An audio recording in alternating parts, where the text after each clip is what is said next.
Ya, saya Pak Ustadz, aslinya sahaya. Baharu jadi baru. Sahaya jadi saya. Jadi ketika saya ngomong sama orang, saya merendahkan diri saya. Kalau selevel atau di atas, selalunya ngomong aku. Aku tuh dianggap tidak sopan. Nah, orang yang sopan itu selalu merendahkan dirinya. Sahaya. Saya ini adalah hamba sahaya. Misalnya saya punya budak, punya hamba sahaya. Lalu budak saya ini bekerja di pasar. Lalu kemudian pulang dia dapat gaji 1 bulan. Gajinya itu milik saya sebagai tuannya. Kalau hamba sahaya saya ini punya istri, punya anak, anaknya itu juga punya saya. Kalau hamba sahaya saya ini punya rumah, punya kebun, rumah dan kebunnya itu juga punya saya. Hamba sahaya tidak memiliki apa-apa. Ini yang pertama. Hamba sahaya tidak ada kepemilikan. Jadi kalau masih merasa memiliki, berarti hubungan kita dengan Allah bukan abdun, bukan hamba sahaya. Ini punya saya. Lillahi ma fis samawati wa ma fil ard. Apa yang ada di langit, apa yang ada di bumi, milik Allah Subhanahu wa taala.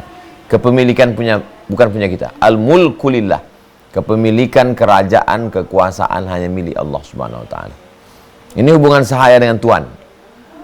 Kalau hamba sahaya dengan Tuhan sesama manusia saja begitu, apalagi dengan Allah Subhanahu wa taala. Makanya kedatangan Islam itu merubah manusia dari hamba manusia menjadi hamba Rabb bin Nas, menjadi hamba Allah. Yang sebelumnya hamba manusia. Tidak boleh ada penghambaan dalam Islam. Dalam Islam penghambaan itu dihapuskan secara bertahap sampai akhirnya hilang penghambaan. Dulu kita, bukan kita ya, saya waktu SD masih nonton film penghambaan. Bang Alvin tak mengalami itu. TVRI jam 12 siang hari Ahad, film Little Missy, Tuan Baron. Tuan Baron itu tuan tanah. Dia punya hamba sahaya berkulit hitam. Membajak, mengolah, memanen, semuanya. Itu kerja hamba sahaya. Dan hamba sahaya nggak punya apa-apa. Tanah yang dibajak, yang ditanam itu milik tuannya.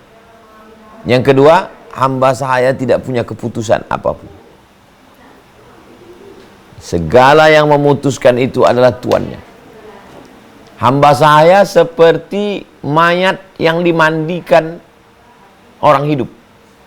Tangannya di kanan, kakinya ke kiri, hidungnya digosok, mulutnya dibuka, rambutnya dilepas. Dia tidak punya kekuasaan, dia tidak punya apa-apa. Yang berkuasa itu adalah tuannya. Kalau begitulah hubungan dengan manusia, bagaimana hubungan dengan Rabb yang mencipta, yang mengatur, yang memberi rezeki. Jadi kalau ada orang, saya kalau masalah sholat Pak Ustadz saya ikut Allah. Tapi kalau masalah modal bisnis saya, ya saya pakai konvensional, pakai rentenir, pakai finance. Berarti dia masih punya keputusan.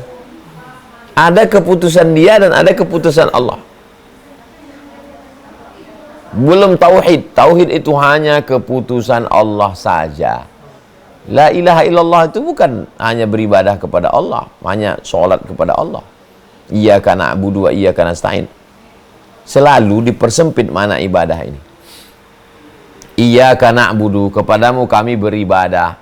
Lalu beribadah yang dianggap beribadah itu sholatnya nyembah Allah, bayar zakatnya menurut aturan Allah. Tapi bisnisnya ya saya sendiri lebih ngerti lah. Ini kan banyak yang nggak relevan. Nah, itu udah kena pasal di situ.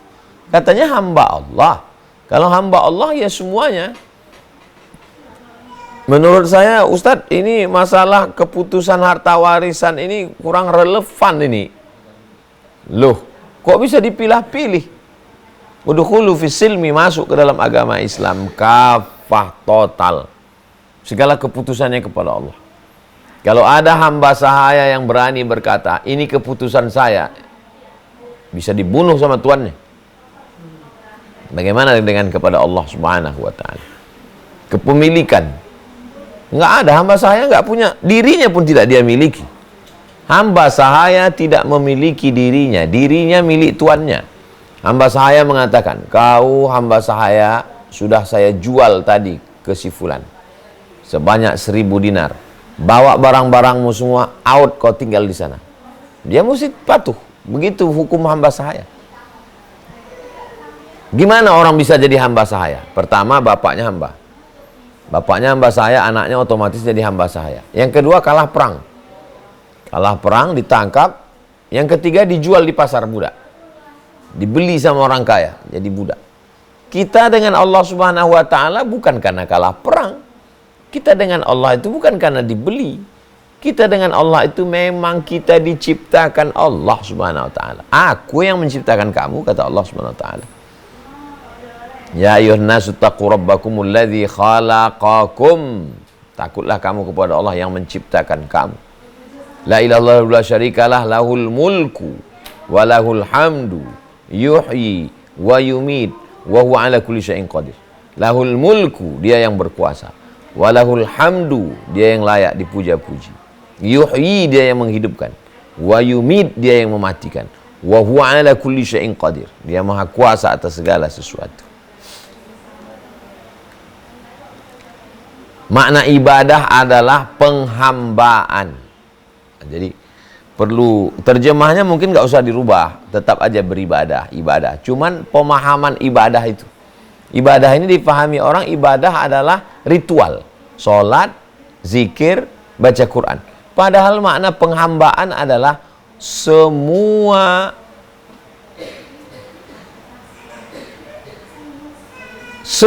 yang kita lakukan ini sebagai hamba.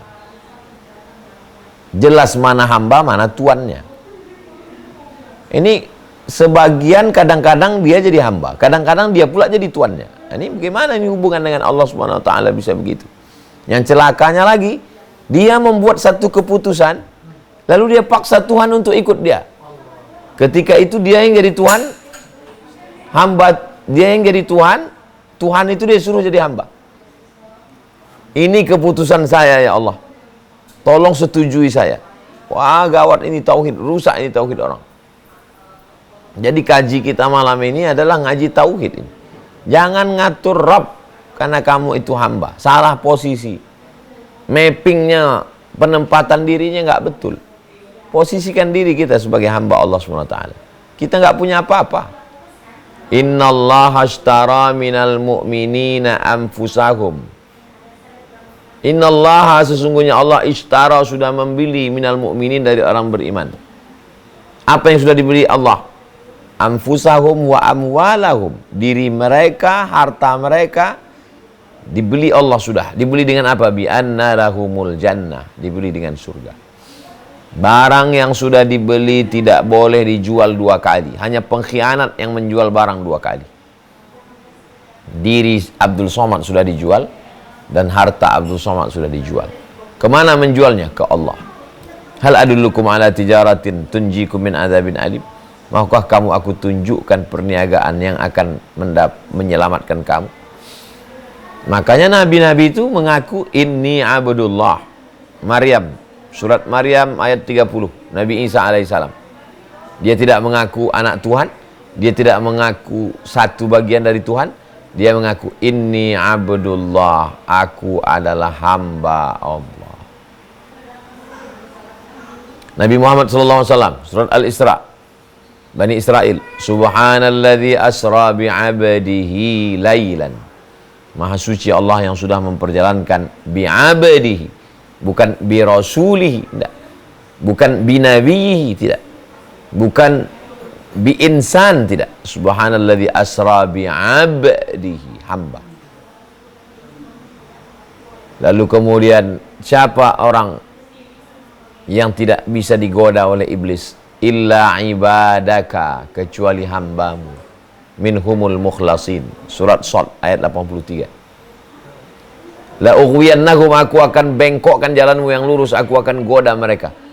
Illa ibadaka, kecuali hambamu. Minhumul mukhlasin, hambamu yang tulus, yang murni, yang menyerahkan semuanya kepada Allah. Kalau masih ada keakuan, kesayaan, keegoan, disitulah pintu setan masuk. Tapi kalau sudah serahkan semuanya, simpelnya begini, datang preman, ganggu orang di pasar, minta upeti. Kata pedagang di pasar, mohon maaf Pak Preman, ini kios dan barangnya semua, ini punya gubernur. Cuma dia mau ganggu. Ilustrasi sederhana, simpelnya gitu. Ini kamu mesti bayar upeti, ini bayar pajak, ini uang keamanan, ini uang preman ini. Mohon maaf ya, aku cuma tukang jaga aja ini. Ini kios ini beserta barang-barang ini semua modalnya, ini gubernur punya ini. Kalau gitu ya lah kami cabut dulu. Tapi kalau dia ngaku punya dia, habislah. Kalau kita masih mengaku ini punya kita, cuman kadang di mulut kita bilang, ini punya siapa ini? Ini titipan Allah Pak Ustadz, titipan Allah. Tapi pas hilang nangisnya seminggu, katanya titipan.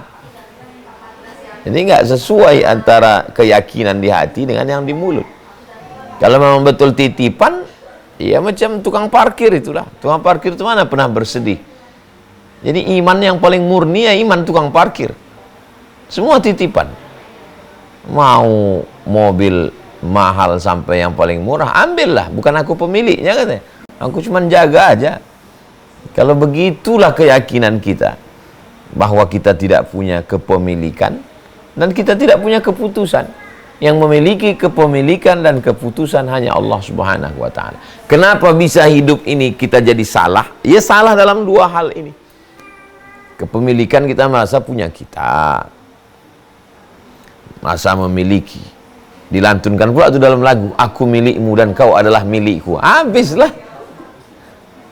Gimana ceritanya kepemilikan? Kepemilikan itu bukan punya kita. Itu milik Allah Subhanahu wa ta'ala. Keputusan pun bukan punya kita. Keputusan punya Allah. Tapi memahami kaji malam ini, kalau silap-silap, salah-salah, orang bisa jadi apatis. Apatis ini Jabariyah, nggak ada berbuat sama sekali. Kau nggak ada kepikir mau punya kebun sawit, nggak Pak Ustadz. Itu kepemilikan punya Allah semua. Nah, itu nggak betul. Makanya cara hidup itu jangan dipotong ayatnya. Ngaji pun jangan dipotong. Makanya disebut sunnah. Ikut sunnah. Laqad kana lakum fi rasulillahi uswatun hasanah. Sahabat, Nabi, itu semuanya uswah. Mereka punya kuda, mereka punya rumah, mereka punya harta. Nabi Sulaiman punya kerajaan, punya istana. Ratu Balqis, Ratu Saba. Itu. Makanya memahaminya seperti puzzle, jangan dipotong. Banyak orang ngaji ini hanya untuk melegalisir kemalasannya. Jadi sebetulnya dia bangkrut, malas, terus hijrah. Hijrah habis itu segala kemalasan itu dilegalisir. Tukang legalisirnya Ustadz. Aku malas sekali nih usaha Ustadz. Tolong carikan dulu pengajian yang kira-kira buat nyantai Ustadz. Paslah ini kaji Ustadz malam ini. Semua milik Allah, semua keputusan Allah. Udah sampai besok pagi tidur. Kenapa kok tidur? Keputusan untuk bangun pagi pun milik Allah. Ini Jabariyah ini. Ini bukan Ahlus Sunnah ini. Ahlus Sunnah itu berikhtiar, al-kasbu namanya, bekerja. Habis itu kemudian dia bertawakal, berdoa. Habis itu bertawakal kepada Allah. Dan dia katakan, ini bukan milikku ya Allah. Dan ini bukan keputusanku. Aku hanya ikut perintahmu. Aku hanya ikut sunnah nabimu. La haula wa la quwata illa billah. Aku hambamu dan engkau Tuhanku. Begitu. Tetap ada usaha dan ikhtiar. Kalau hanya mengandalkan ikhtiar tanpa berusaha, qadariyah. Kalau hanya mengandalkan doa tanpa ada usaha, Jabariyah. Berusaha dan menyerahkan semuanya kepada Allah, Ahlus Sunnah. Jadi kita ini Ahlus Sunnah. Kok Ahlus Sunnah? Ya begitu sunnah Nabi.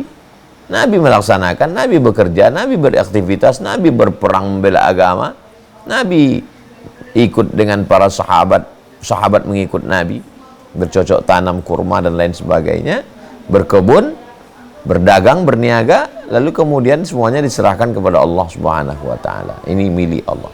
Kepemilikan, keputusan. Kalau memang kepemilikan milik Allah, maka ketika diambil Allah, kira-kira gimana perasaan hati saat diambil Allah? Kecewa. Berarti masih ada rasa memiliki. Apalagi kalau sampai di atas kecewa, marah. Apalagi sampai ngancam-ngancam. Ini Allah kalau gagal nih, nggak sembahyang nih sebulan nih. Aduh, kata Allah, yang Tuhan nih kau, apa aku, kata Allah. Gimana ceritanya ini? Tauhid kita kepada Allah Subhanahu wa ta'ala.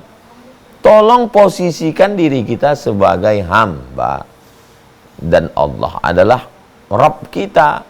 Itulah mengapa berapa kali kita ulang itu, Subhana Rabbiyal Azimi, Subhana Rabbiyal Azimi, Subhana Rabbiyal Azimi. Engkau yang suci, Engkau yang mencipta, Engkau yang mengatur, Engkau yang memberi. Engkau yang maha agung, Subhana Rabbiyal A'la, Engkau yang maha tinggi. Aku kotor, aku diciptakan, aku diatur, aku diberi rezeki, aku rendah. Pengakuan itulah dalam sholat itu. Kalau sholat masih merasa diri suci, lalu apa makna Subhana Rabbiyal A'la? Kalau sholat masih merasa diri besar, memiliki keputusan, memiliki harta benda, lalu apa makna Allahu Akbar? Apa makna inna sholati wa nusuki wa mahyaya wa mamati lillah? Lillahi Rabbil Alamin. Milik Allah pencipta semuanya. Keputusan juga begitu. Ini keputusan saya yang tidak bisa diganggu-gugat. Keputusan Allah. Saya ikut keputusan Allah dalam Quran dan sunnah Nabi Muhammad sallallahu alaihi wasallam. Kalau begitu keyakinan kita kepada Allah, barulah kita mengikut Nabi Muhammad sallallahu alaihi wasallam. Makanya nama pun dari nama, kata Nabi, ikut nama. Siapa? Hamba Allah. Abdul Ka'bah, hamba Ka'bah. Enggak betul. Enggak boleh pakai nama Abdul Ka'bah. Abdullah. Abdul Syams, hamba matahari. Enggak boleh pakai nama Abdul Syams. Abdullah. Abdul Asad, hamba singa. Enggak boleh menghambakan diri kepada singa. Abdullah. Menghambakan diri kepada singa. Singa mati ditanduk kerbau. Ta'isa Abdul Dinar. Ternyata ada orang namanya Abdul Dinar. Binasa, celaka Abdul Dinar. Abdul Dinar, hamba dinar. Menghambakan diri kepada dinar. Menghambakan diri kepada KPU. Abdul KPU. Abdul TPS. Abdul Mal, hamba harta. Abdul Subscriber. Kita ini Abdullah. Hambakanlah diri kepada Allah Subhanahu wa ta'ala. Kita tidak punya kepemilikan, kita tidak punya kekuasaan, kita tidak punya keputusan. Semua hanya Allah Subhanahu wa ta'ala. Tapi itu kan ngomongnya aja yang enak itu, Pak Ustadz. Meninggal anaknya, mati ternaknya, kering kebunnya, sakit kulitnya, diambil Allah semuanya. Tak ada dia kecewa, tak ada dia mengamuk, tak ada dia marah.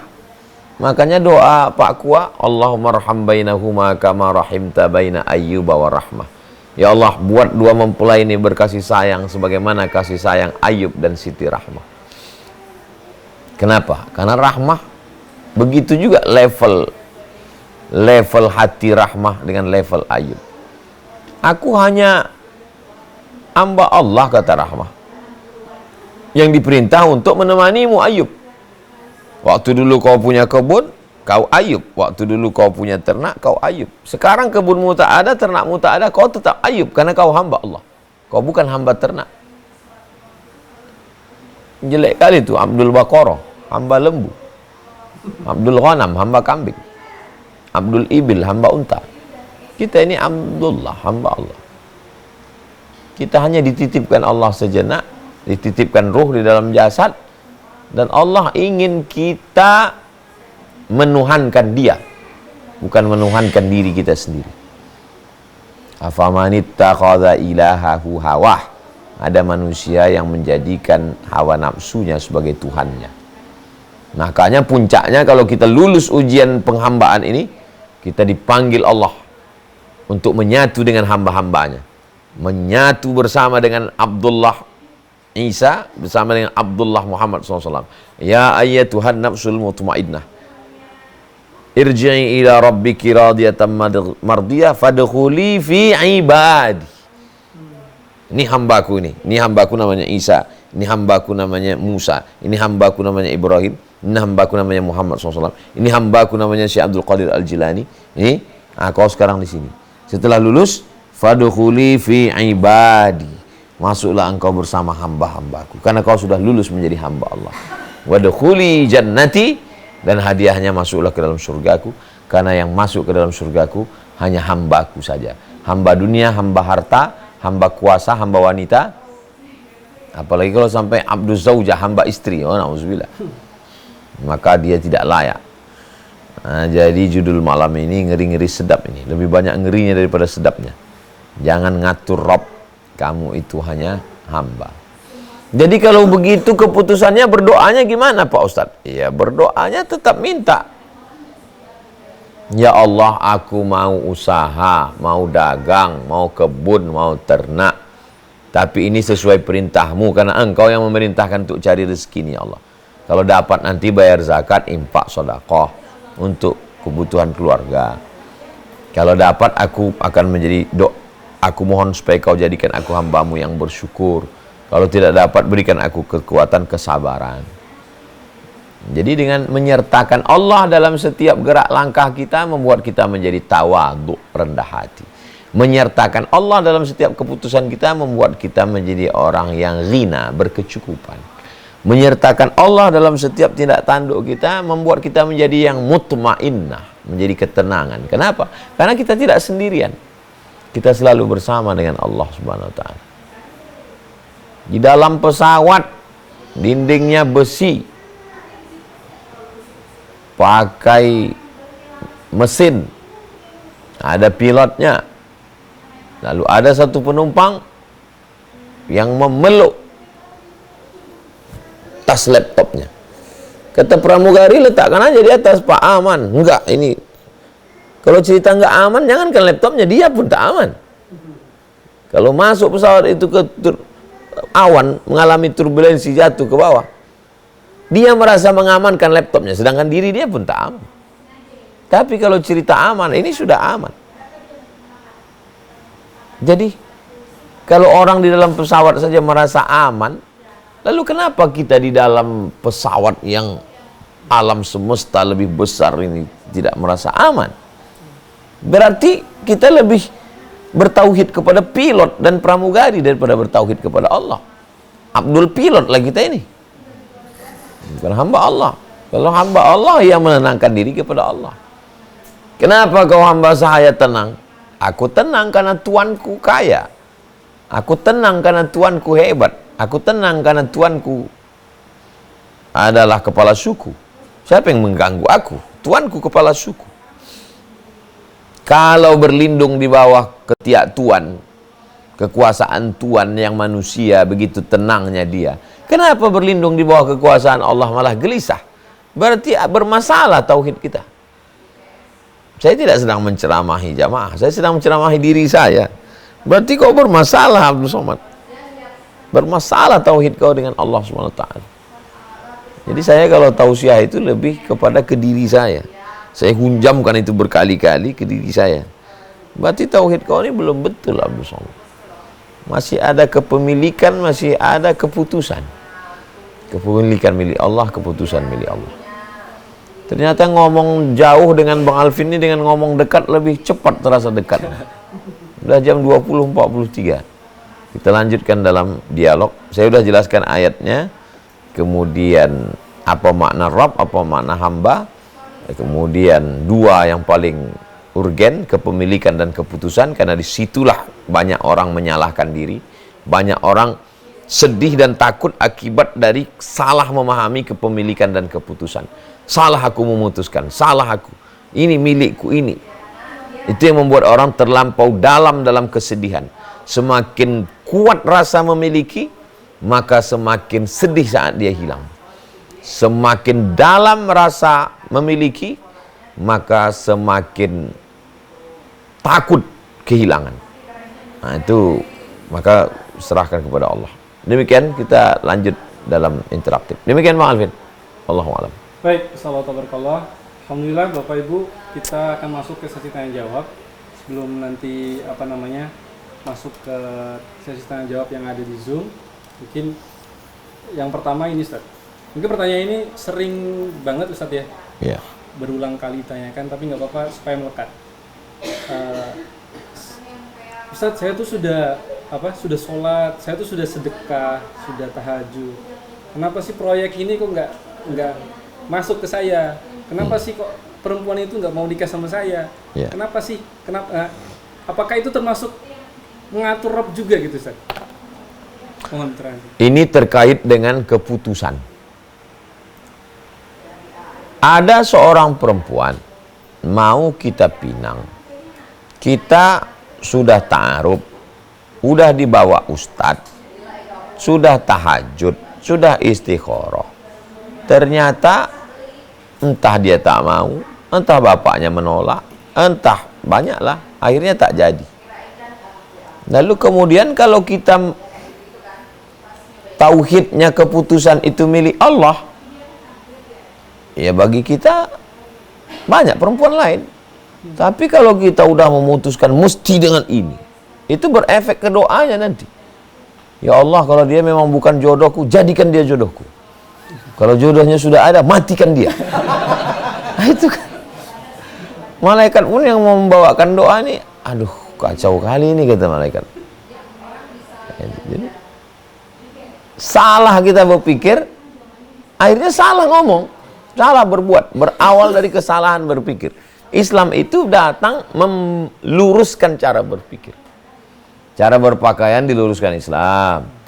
Cara beraksesoris diluruskan Islam. Tapi yang paling diluruskan Islam itu adalah cara berpikir. Itu tadi dalam kasus masalah jodoh. Masalah rezeki umum, jodoh juga rezeki, kawan juga rezeki, anak juga rezeki. Masalah harta, gitu juga. Kita yang membeli tanah, kita yang menanam sawit, kita nanam kelapa, kita nanam padi, sudah dijaga, kelilingnya sudah dipasang plastik, werengnya disemprot, tikusnya sudah semua. Tapi ternyata hujan berhari-hari, busuk. Itu kan ujian tauhid kepada Allah. Bagaimana cara menenangkan hati? Wasta'inu bis sabri, tahan pikiran itu, tahan hati itu. Wassalah, sholat. Doa kepada Allah SWT. Banyak orang berhasil sholat, tapi tak berhasil menenangkan hati. Banyak orang berhasil zikir, tapi tak berhasil menenangkan hati. Kenapa? Karena kurang penyerahannya kepada Allah, kurang kepasrahannya kepada Allah. Jadi memang hidup ini misteri. Berapa banyak orang-orang yang cerdas secara intelektual, tapi kalau udah kena pukulan itu tumbang juga, jatuh. Berapa banyak orang yang sepertinya secara intelektual biasa-biasa aja, tapi tegar dia menghadapi hidup. Di mana letak rahasianya? Karena penyerahannya kepada Allah lebih kuat. Boleh jadi kita yang bertitel yang tinggi, dimuliakan orang, penyerahannya kepada Allah kurang berserah kepada Allah. Orang yang gajinya sudah teratur rapi oleh Badan Kepegawaian Nasional BKN, itu beda penyerahannya dengan petani yang bertanam sayur di atas gunung. Gunungnya tajam, curam, bertanam dia di situ. Doanya lebih khusyuk di waktu malam. Beda antara doa supir damri dengan supir angkot. Dengan doa supir damri dengan doa Metro Mini itu beda khusyuknya. Damri itu berapapun penumpang gajinya sama aja. Metro Mini dikejar sana, kejar sana. Beda. Nah, jadi memang Allah Subhanahu wa taala menguji kita. Bisa nggak kita menafikan segala ini, lalu kepemilikan itu kita katakan milik Allah. Dan keputusan ini adalah keputusan Engkau ya Allah, dengan tetap berdoa dan berusaha. Nah, karena manusia ini terbagi dua. Ada yang udah berserah tuh, memang udah nggak ada usaha lagi dia, nggak ada ikhtiar lagi, udah nggak berdoa lagi. Ya, ini pun nggak betul, tidak mengikuti sunnah Nabi. Kita ini maunya ahlus sunnah, berbuat, berkarya, berusaha, berikhtiar, ada visi misi 2024 mau ini, dan kemudian puncaknya kita serahkan pada Allah. Wallahu a'lam. Baik, Masya Allah. Kita lanjut. Assalamualaikum warahmatullahi wabarakatuh. Bapak, Ibu, abang, adik, kakak, sahabat hijrah bersama Ustaz Abdul Somad. Ini progres terakhir 4 hari menjelang bulan suci Ramadan 2024. Ini asrama Mahan Az-Zahra, 4 lantai, 1 lantainya 9 kamar, yang insya Allah kita support semua. Selesai bulan Juli santri sudah bisa masuk.